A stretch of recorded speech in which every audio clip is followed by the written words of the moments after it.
Assalamualaikum dan salam sejahtera. Kumpulan kami akan membentangkan mengenai kesan COVID-19 kepada PKS.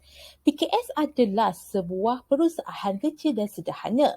Ia merupakan satu entiti perniagaan yang berdaftar dengan Suruhanjaya Syarikat Malaysia. Terdapat pelbagai industri yang wujud dalam PKS, antaranya pertanian asas, perkilangan, perkhidmatan serta pembinaan. PKS ini telah memberi sumbangan yang besar kepada KDNK negara dan ia merupakan satu ejen pembangunan ekonomi negara kerana ia mampu meningkatkan pengeluaran negara, wujud peluang pekerjaan, menjana ekspor dan sebagainya.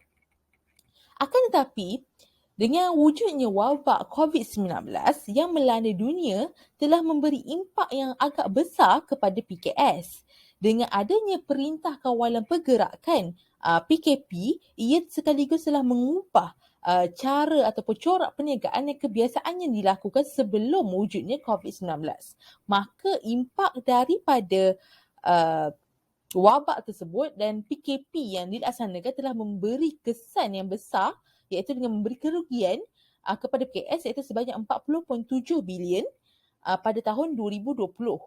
Oleh itu, kajian ini dilakukan untuk melihat perkembangan PKS sebelum, semasa dan selepas COVID-19 melanda. Pada 2019, perusahaan kecil dan sederhana telah merekodkan pertumbuhan ekspor yang positif iaitu 2.6% berbanding 3.4% pada tahun 2018. Walau bagaimanapun, permintaan luar pada masa itu sangat perlahan. Ketegangan perdagangan ini berterusan antara Amerika Syarikat dan juga China serta pengeluaran komoditi yang sangat rendah pada tahun tersebut.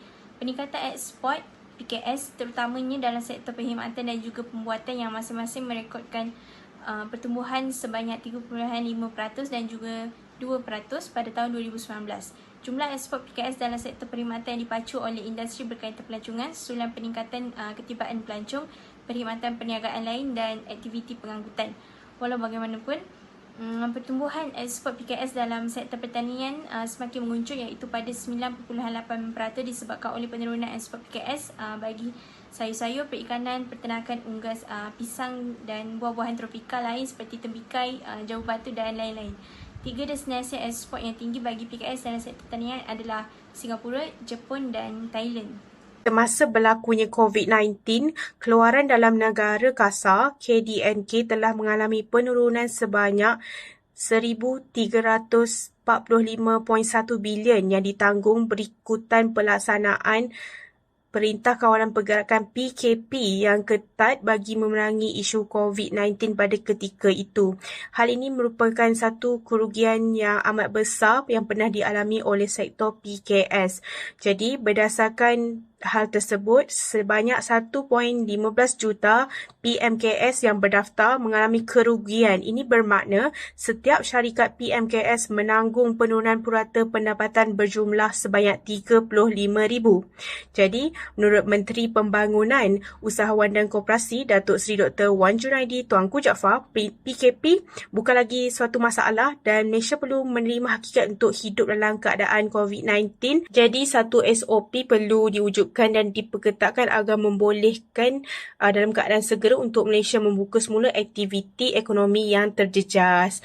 Selain itu, mengenai prestasi keseluruhan bagi PKS, sumbangan KDNK PKS mengecil kepada 38.1% berbanding tahun sebelum 2019 iaitu 38.9% dengan nilai ditambah sebanyak 512.19 bilion.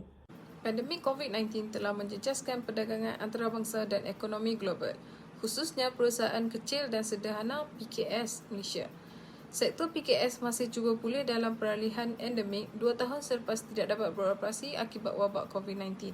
Jabatan Perangkaan Malaysia melaporkan bahawa ekspor PKS pada 2021 meningkat 5.4% berbanding penurunan 33.1% pada 2020 dengan sektor pembuatan 16.71% dan sektor pertanian 20.4% menjadi pemacu utama.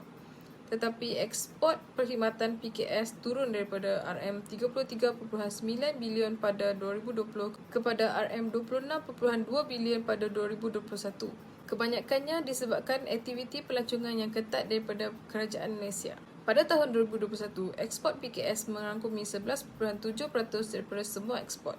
Ekspor ini datang daripada pembuatan 9%, perkhidmatan 2.5% dan pertanian 0.3%. Statistik menunjukkan bahawa KDNK PKS meningkat sebanyak 1% kepada RM518.1 bilion pada 2021. Selepas penurunan sebanyak 7.3% pada tahun 2020. Kesimpulannya, pandemik COVID-19 memberi kesan yang sangat dahsyat kepada PKS. PKS merupakan penyumbang kepada pertumbuhan ekonomi negara. Ia merupakan industri hiliran bagi suatu industri. Sebagai contoh, perusahaan keropok merupakan industri hiliran bagi sektor perikanan. COVID-19 telah menjejaskan PKS. PKS terpaksa kurangkan pekerja dan juga perlahankan produktiviti mereka. Namun, mereka mengambil inisiatif memasarkan produk mereka melalui laman sosial seperti Facebook. Kerajaan juga memberi bantuan kepada PKS seperti gerang khas prihatin, permekasa, penjana dan banyak lagi. Untuk bangkit semula, PKS kena lebih giat mempromosikan produk mereka